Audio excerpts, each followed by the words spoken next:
ঈদের পরে মামার বাসায় গিয়ে কী করলাম, কী খেলাম তা নিয়ে থাকছে আজকের এই ব্লগটি। তো হ্যালো এভরিওয়ান, আসসালামু আলাইকুম। কী অবস্থা সবার? সকাল সকাল আম্মু কিছু মাছ কিনছে, তারা পেঁয়া মাছ ওইখান থেকে কিছু মাছ সিদ্ধ করে নিচ্ছে পৈত রান্না করার জন্য। সাথে হচ্ছে মুরগি তরকারি রান্না করবে আর গুঁড়া মাছ রান্না করবে। এখানে গুঁড়া মাছগুলো ভিজিয়ে নিচ্ছে, সাথে তারা পেঁয়া মাছও ছিল। তো আমি হচ্ছে ওদের জন্য আমার হাতে বানানো আইসক্রিম নিয়ে যাব। তো এখানে আমি ভ্যানিলা আইসক্রিম বানাচ্ছিলাম। যে যখন ডালতে গেছি দেখি যে পাত্রের মধ্যে কিছু একটা ছিল, মানে এই পাত্রের মধ্যে খেজুর রাখা ছিল, তো ওই খেজুর পড়েছিল। তো এখন আমি আইসক্রিমগুলো ঢেলে নিচ্ছি, এখন বরফ করতে দিয়ে দিব। তো আম্মু রান্না বান্না শেষ করে চলে গেছে বাজারে আমার মামির সাথে। আমার মামা বাড়িতে হচ্ছে আমার নানির মিলাদ পড়ানো হবে। আমার নানি মারা গেছে প্রায় 3 বছর হয়ে গেছে। তো মামির সাথে বাজারে গেছে। এখন আমি ঘর দরগুলো গুছিয়ে ছেলেদেরকে গোসল করে রেডি করে নিব, যে আজকে বিকালে আমরা মামাদের বাসায় যাব।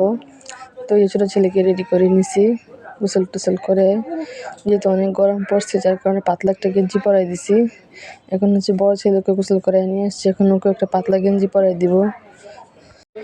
এই গরমটা কিন্তু বাচ্চাদের জন্য অনেক বেশি একটা কষ্টের একটা জিনিস, বাচ্চারা অনেক অসুস্থ হয়ে পড়ে।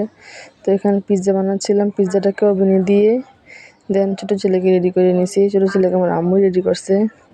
তো ওই যে এখানে ভাবতে পারবো যে মিষ্টির বক্সে কেন পিৎজা। তো যেদিন পাঠাইছি যে বক্স আনতে, তো ওদিন হচ্ছে দোকানগুলো বন্ধ ছিল, মানে শুক্রবার ছিল।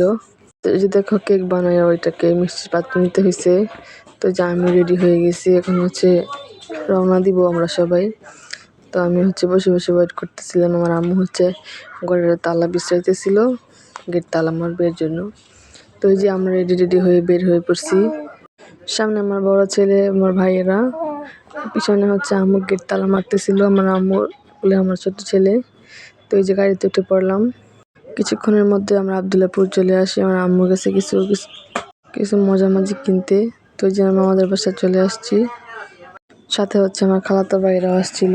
তো এই যে আমার ছেলে, এই যে আমার আঙ্কেল বসে আছে। তো আসার পরে দেখি যে আম্মু কালকে রান্নার জন্য যেই মশলাগুলো আছে ওগুলো কাটতেছিল, আমাদেরকে তরমুজ কেটে দিল, আমরা তরমুজ খেলাম। এরপরে এই যে আম্মুর কাটাকাটি প্রায় শেষ। এরপরে আমাদেরকে চা নাস্তা দিল, আমরা চা খেলাম। আমরা যেখানে যাই চা মিস করি না, চা আমাদের খেতেই হবে।